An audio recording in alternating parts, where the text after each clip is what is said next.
is modern-day slavery, and we must unite to end it. No human being deserves to be sold. Every person has the right to freedom and dignity.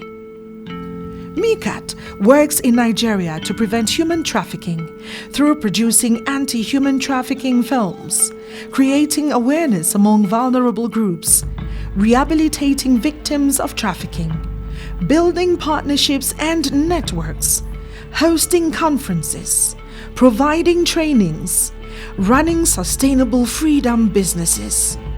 I'm very excited about the work that MeCAHT is doing here in Nigeria and spoken in South Africa as well for her. And I'm even more excited about the vision that Anne has and MeCAHT has, not only in Nigeria, but for all of Africa. Through the tireless efforts of MeCAHT, 45,000 people were reached with messages on preventing human trafficking. 10,000 were trained on how to carry out small businesses. 500 micro-businesses were created. 22 victims have been rehabilitated in our safe house. 10 safe houses have had their capacities built on survivor-led trauma-informed shelter management. 5 anti-human trafficking movies have been produced. Our goal for stopping human trafficking, then we need to cooperate with many organizations and countries and governments and so on. And that is what MeCAHT is good at. So that is why it's so important for me to recommend on a high level that MeCAHT is doing a huge difference here in Nigeria.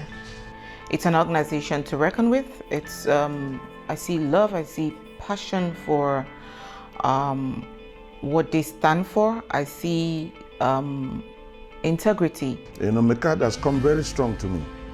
It's one very, they've shown a lot of commitment and uncommon, I use the word specifically and deliberately, uncommon, uncommon courage, where others have failed.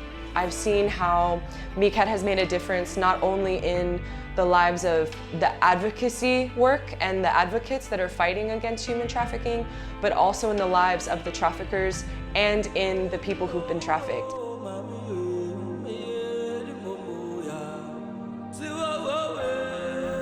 In the words of Nelson Mandela, to be free is not merely to cast off one's chains, but to live in a way that respects and enhances the freedom of others.